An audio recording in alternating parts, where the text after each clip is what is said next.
head over to this website. Okay, it's called developer.microsoft.com. I'll just put this link in the description below. Then once you have opened this website, just click on join now button, and now we're gonna create a new Microsoft account. Okay, just click on create one, use a new one, don't use your old one. And if you already have an email address which is not linked to the Microsoft, just use it, or else just click on get a new email address. Okay, I already have an email account, email ID which is not linked with the Microsoft. So then after you have put on your email address, then create a password for it and then click on next. Okay,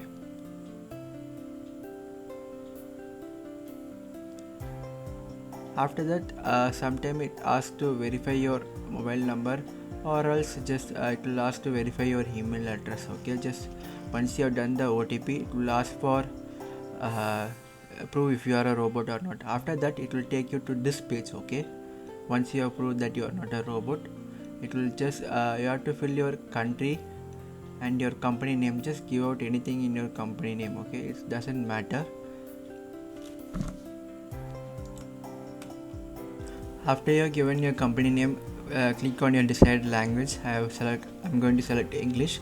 Then you wanna just tick out the first box and second box, and then click on next. Okay, after that it doesn't matter anything, but just in case click on personal objects, personal projects. Then this doesn't matter. Okay, just click on anything you want and then click on save. After you click save, just click on the instant sandbox, which is like default selected, and then scroll down. Okay, then click on next. It will ask you to create a region. Make sure the region is normal default region, and then create a admin username and password. Make sure you remember this username and password. Okay, this will be our account to log in everything including the OneDrive or Microsoft 365 apps. Okay, once you have typed the username and password, then just scroll down and then click on next or continue in this case. Okay, then it will ask you for a phone number.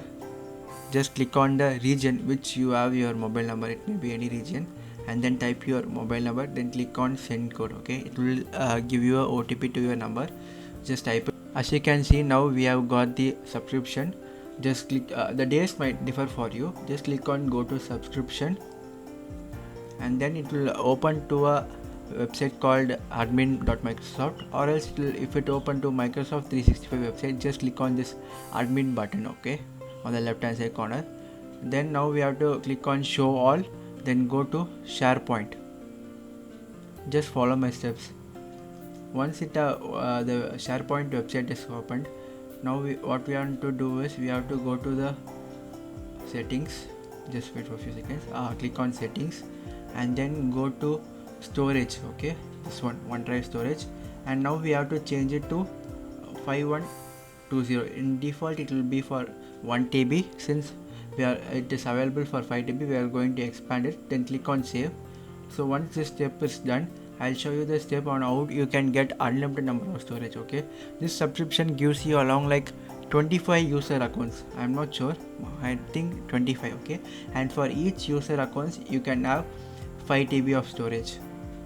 So just go to again admin center, click on users, go to active users. Okay, you can click on add user and you can just fill out these details. You can give them the separate username and password. It will give them a separate email ID and password to log in into Microsoft 365, and you can also give them a separate storage, whatever storage you wish. Okay, click on that user, then go to accounts. Okay, you can manage the accounts like reset the password, everything. And if you click on OneDrive, it will show you like a number of storage allocated for that particular user. You can adjust it to whatever storage you want. Like that you can create multiple users, around more than 25, and for each user you can give 5 TB of storage. That I think so this is more than enough. And if there are any errors or there are any problems in your account creation, just ping on the comment. You can see like the in the Outlook it is keep on renewing, so it will just renew it automatically.